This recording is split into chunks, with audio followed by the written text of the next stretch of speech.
Hello everybody and welcome to today's reading of Matilda by Roald Dahl. The chapter that we're reading today is called The Platinum Blonde Man. There was no doubt in Matilda's mind that this latest display of foulness by her father deserved severe punishment. And as she sat eating her awful fried fish and fried chips and ignoring the television, her brain went to work on various possibilities. By the time she went up to bed, her mind was made up. The next morning she got up early and went into the bathroom and locked the door. As we already know, Mrs. Wormwood's hair was dyed a brilliant platinum blonde, very much the same glistening silvery colour as a female tightrope walker's tights in a circus. The big dyeing job was done twice a year at the hairdresser's, but every month or so in between, Mrs. Wormwood would used to freshen it up by giving it a rinse in the wash basin with something called platinum blonde hair dye, extra strong. This also served to dye the nasty brown hairs that kept growing from the roots underneath. The bottle of platinum blonde hair dye, extra strong, was kept in the cupboard in the bathroom, and underneath the title on the label were written the words, "Caution! This is peroxide. Keep away from children." Matilda had read it many times with fascination. Matilda's father had a fine crop of black hair which he parted in the middle and of which he was exceedingly proud. There's Mr. Wormwood and his hair, and there's Matilda looking up at him. "Good strong hair," he was fond of saying, "means there's a good strong brain underneath." "Like Shakespeare," Matilda had once said to him. "Like who?" "Shakespeare, Daddy." "Was he brainy?" "Very, Daddy." "He had masses of hair, did he?" "He was bald, Daddy." To which the father had snapped, "If you can't talk sense, then shut up." Anyway, Mr. Wormwood kept his hair looking bright and strong, or so he thought, by rubbing into it every morning large quantities of a lotion called Oil of Violets Hair Tonic. A bottle of this smelly purple mixture always stood on the shelf above the sink in the bathroom, alongside all the toothbrushes, and a very vigorous scalp massage with oil of violets took place daily after shaving was completed. And there he is, rubbing his hair with all of that oil of violet. This hair and scalp massage was always accompanied by loud masculine grunts and heavy breathing and gasps of, "Ah, that's better. That's the stuff. Rub it right into the roots," which could be clearly heard by Matilda in her bedroom across the corridor. Now, in the early morning privacy of the bathroom, Matilda unscrewed the cap of her father's oil of violets and tipped 3/4 of the contents down the drain. Then she filled the bottle up with her mother's platinum blonde hair dye, extra strong. She carefully left enough of her father's original hair tonic in the bottle so that when she gave it a good shake, the whole thing still looked reasonably purple.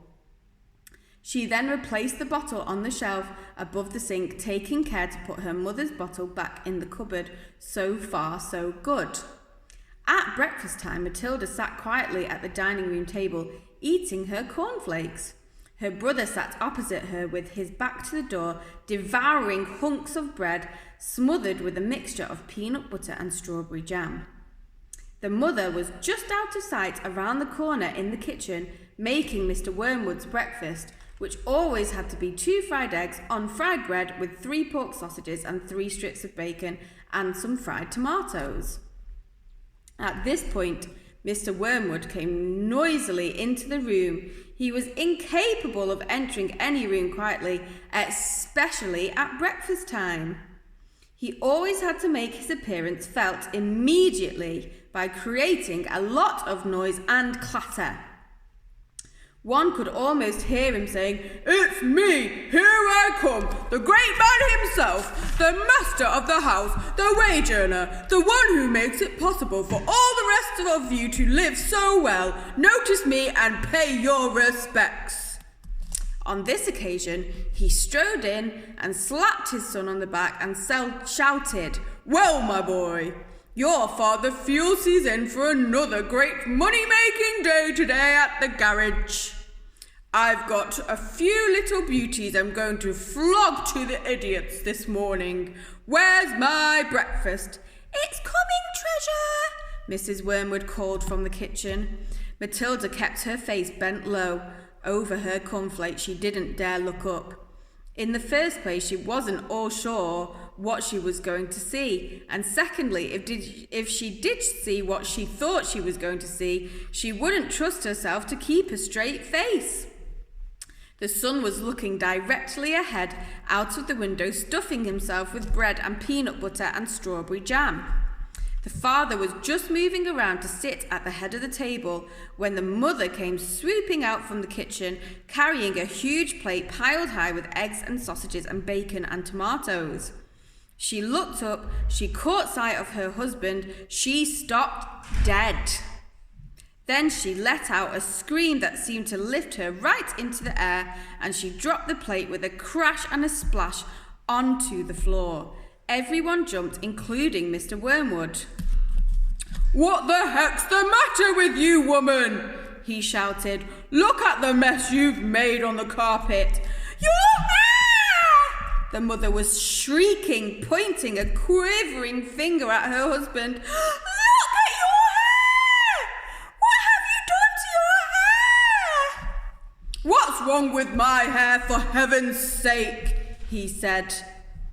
"Oh my God, Dad, what you've done to your hair!" the son shouted. A splendid noisy scene was building up nicely in the breakfast room. Matilda said nothing. She simply sat admiring the wonderful effect of her own handiwork. Mr. Wormwood's fine crop of black hair was now a dirty silver, the colour this time of a tightrope walker's tights that hadn't been washed for an entire circus season. You've dyed it!" shrieked the mother. "Why did you do it, you fool? It looks absolutely frightful. It looks horrendous. You look like a freak!" "What in the blazes are you talking about?" the father yelled, putting both hands into his hair. "I most certainly have not dyed it. What do you mean I've dyed it? What's happened to it? Or is this some sort of stupid joke?" His face was turning pale green, the colour of sour apples. "You must have dyed it, Dad," the son said. "It's the same colour as Mum's, only much dirtier looking." "Of course he's dyed it!" the mother cried. "It can't change colour all by itself. What on earth were you trying to do, making yourself look handsome or something? You look like someone's grandmother gone wrong." "Get me a mirror," the father yelled. "Don't just stand there shrieking at me. Get me a mirror." The mother's handbag lay on a chair at the other end of the table. She opened the bag and got out a powder compact that had a small round mirror on the inside of the lid. She opened the compact and handed it to her husband. He grabbed it and held it before his face, and in doing so spilled most of the powder all over the front of his fancy tweed jacket.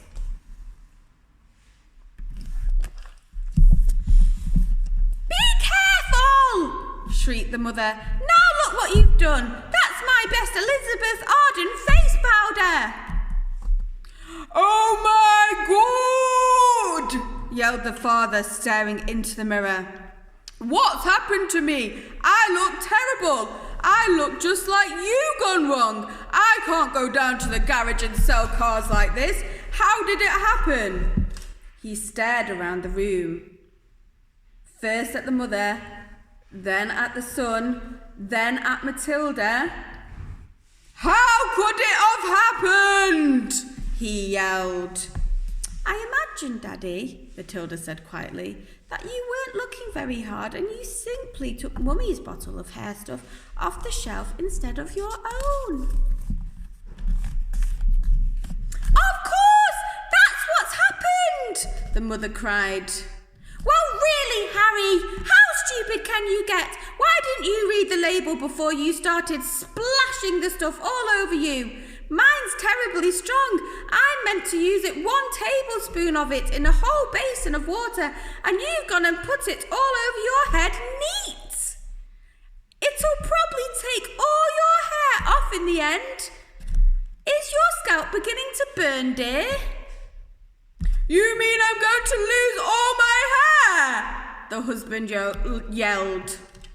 I think you will, the mother said. Peroxide is a very powerful chemical. It's what they put down the lavatory to disinfect the pan. Only they give it another name. What are you saying? The husband cried. I'm not a lavatory pan. I don't want to be disinfected. Even diluted like I use it, the mother told him. It makes a good deal of my hair fall out, so goodness knows what's going to happen to you. I'm surprised it didn't take the whole top of your head off. What shall I do? Wailed the father. Tell me quick what to do before it starts falling out. Matilda said, I'd give it a good wash, Dad, and if I were you, with soap and water. But you'll have to hurry. Will it change the colour back? The father asked anxiously. Of course it won't, you twit, the mother said. Then what do? I can't go around looking like this forever. You'll have to get it dyed black, the mother said. But wash it first or there won't be any there to dye. Right, the father shouted, springing into action. Get me an appointment with your hairdresser this instant for hair dyeing job. Tell them it's an emergency. They've got to boot someone else off their list. I'm going upstairs to wash it now. With that, the man dashed out of the room and Mrs. Wormwood sighed deeply, went to the telephone to call the beauty parlour. He does do some pretty silly things now and again, doesn't he, Mummy? Matilda said. The mother, dialling the number on the phone, said, I'm afraid men are not always quite as clever as they think they are. You will learn that when you're a bit older, my girl.